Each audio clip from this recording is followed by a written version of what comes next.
Assalamualaikum warahmatullahi taala wabarakatuh. Bismillah, alhamdulillah, wassalatu wassalamu ala rasulillah wa ala alihi wa sahbihi wa mawalah. Amma ba'du. Allahumma salli ala sayyidina Muhammad wa ala ali sayyidina Muhammad. Syukur alhamdulillah kita bisa berjumpa kembali dalam channel ini. Semoga kita semua selalu ada dalam lindungan Allah Subhanahu wa taala, dipanjangkan umur, disehatkan jasmani dan rohani, senantiasa diberikan rizki yang berlimpah oleh Allah Subhanahu wa taala. Salawat dan salam semoga tetap tercurah limpahkan kepada baginda Nabi Sallallahu Alaihi Wasallam, tidak lupa kepada keluarganya, kepada sahabatnya, kepada tabi'in tabi'atnya, juga sampai kepada kita semua selaku umatnya. Amin ya Allah ya Rabbal Alamin. Hadirin sahabat beriman yang dirahmati Allah, salat adalah merupakan ibadah yang mulia sehingga dijadikan sebagai tiang agama, dan ia adalah ibadah spesial yang perintahnya secara spesial diterima langsung menghadap Allah Subhanahu wa taala. Salat adalah ibadah yang pertama kali dihisab dari seorang hamba oleh Allah Subhanahu wa taala di akhirat kelak. Jika salatnya diterima, maka amanlah amal yang lain pun diterima. Tetapi jika sholatnya tidak benar, apalagi sampai tidak diterima, kerugian yang besar akan menimpa kita. Maka perhatikan 3 golongan berikut ini yang sholatnya tidak diterima, agar kita tidak termasuk golongan tersebut sehingga bisa terhindar dari kerugian di akhirat kelak. Di dalam sebuah hadis yang diriwayatkan dari Ibnu Abbas radhiyallahu anhu, bahwasannya Rasulullah Shallallahu Alaihi Wasallam bersabda, ada 3 kelompok yang sholatnya tidak terangkat walaupun hanya sejengkal di atas kepalanya, dalam artian tidak diterima oleh Allah Subhanahu wa taala. 3 kelompok tersebut diantaranya adalah yang pertama, orang yang mengimami sebuah kaum tetapi kaum itu membencinya. Hadirin sahabat beriman yang dirahmati Allah, imam di sini bisa bermakna 2. Yang pertama, imamatun sugro, yang artinya apabila dia maju dan makmum tidak suka, maka imam tersebut sholatnya tidak diterima oleh Allah Subhanahu wa ta'ala. Tentu ketidaksukaannya beralasan syar'i, bukan alasan karena panjang ayatnya atau rukunya, tetapi karena dia fasik, jahil, dan pelaku bid'ah. Dan hadirin sahabat beriman yang dirahmati Allah, yang dimaksud imamatun sugro adalah imam sholat yang seperti tadi saya ceritakan.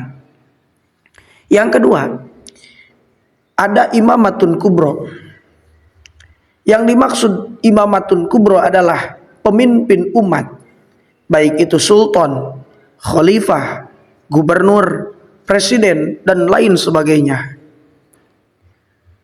Apabila jadi pemimpin yang tidak dicintai rakyatnya karena tidak amanah dan ketidakadilannya, maka sholatnya tidak akan diterima. Bahkan bila dia berkhianat, maka dia tidak akan mencium bau surga. Na'udzubillah summa na'udzubillahi min dzalik. Sebagian ulama menjelaskan, masuk dalam kategori imam juga adalah orang-orang yang diberikan amanah sebagai pimpinan di lingkungannya, seperti ketua RT, ketua RW, lurah, hingga presiden. Dan apabila para pemimpin tersebut dibenci oleh warganya, maka sholatnya tidak akan Allah terima. Hadirin sahabat beriman yang dirahmati Allah. Yang kedua, golongan yang kedua yang tidak akan diterima salatnya adalah istri yang tidur sementara suaminya sedang marah kepadanya. Seorang istri yang membiarkan suaminya marah karena tidak terpenuhi kebutuhannya, sementara ia meninggalkannya tidur.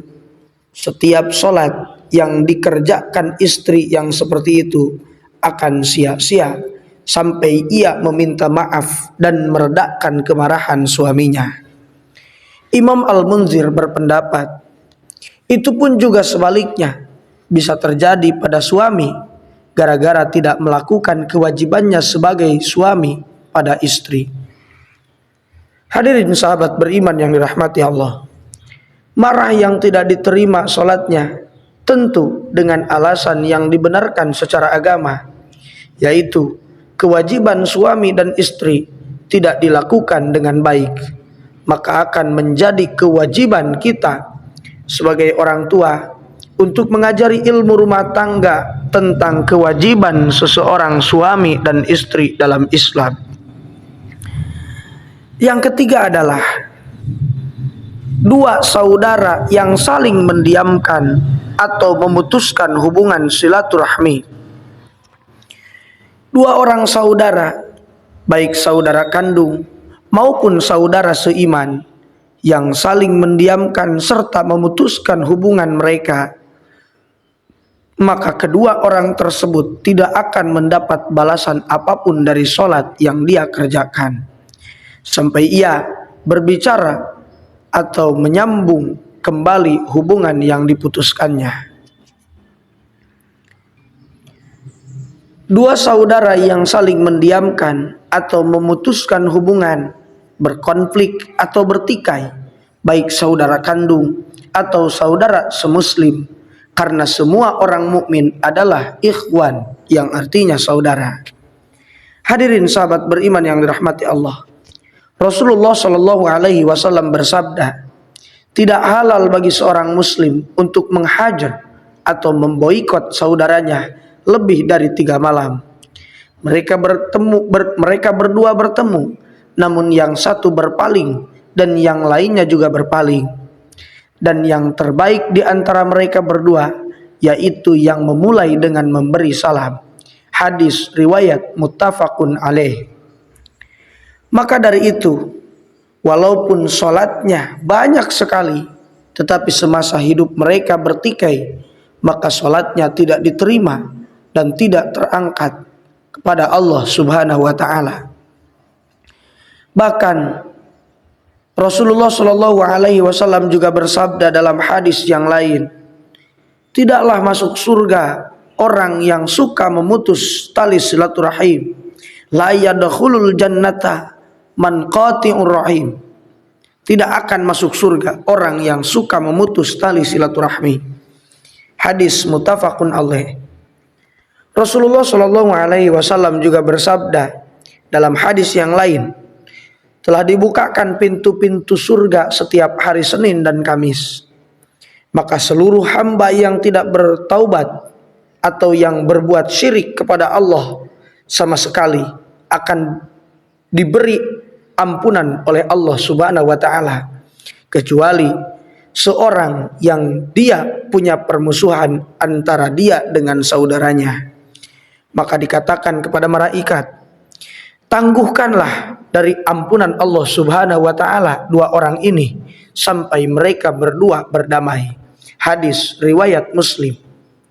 Hadirin sahabat beriman yang dirahmati Allah, mudah-mudahan kita tidak termasuk dalam golongan orang-orang yang sholatnya tidak diterima oleh Allah Subhanahu wa Ta'ala, karena sungguh akan sangat rugi bagi kita ketika kita sholat tapi sholat kita tidak diterima oleh Allah Subhanahu wa Ta'ala.